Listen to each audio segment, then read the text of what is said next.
मित्रों, मेरा नाम अर्चना है और मैं मध्य प्रदेश की रहने वाली हूँ। आज मैं आपको अपने परिवार के साथ घटी सच्ची घटना child's revenge story in Hindi बताने जा रही हूँ। मेरी शादी उत्तर प्रदेश के एक गांव में हुई है जो झांसी से 150 किलोमीटर की दूरी पर है। मेरे सास ससुर की मौत कई सालों पहले हो चुकी थी।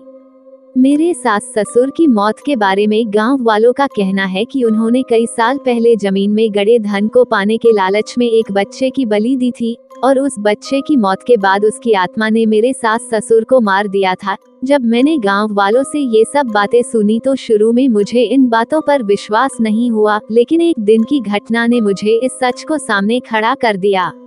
आज से 4 साल पहले मैं और मेरे पति दोनों अपने सास ससुर के घर में उनकी बरसी करने गए थे। हमने वहाँ खाना बनाया और कुछ लोगों को भोजन करवाया। उस दिन हम काफी थक गए थे और जब हम रात को सोने के लिए छत पर जा रहे थे तभी मेरे पति कुछ अजीबोगरीब आवाजों में बड़बड़ाने लगे, जैसे कोई छोटा बच्चा बोल रहा हो। मैं काफी घबरा गई थी और फिर मेरे पति बच्चे की आवाज में मेरे सास ससुर के द्वारा 25 साल पहले उसकी बलि की पूरी कहानी सुनाई। मैंने डरते डरते पूरी कहानी सुनी और समझ गई कि मेरे पति के शरीर में उस बच्चे की आत्मा आ गई है।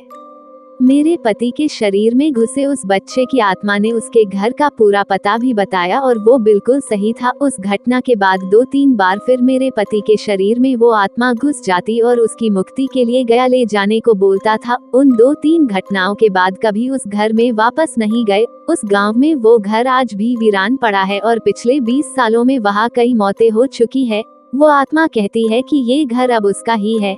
जब भी हमारे गांव का कोई हमारे यहाँ आता है तो हर बार नई घटना सुनने को मिलती है। अब मेरे पति के गले में ताबीज बनवा दिया और कोई भी आत्मा उनके पास नहीं आती है। यदि ये कहानी आपको पसंद आई हो तो अपने दोस्तों और अन्य लोगों के साथ शेयर जरूर करिएगा।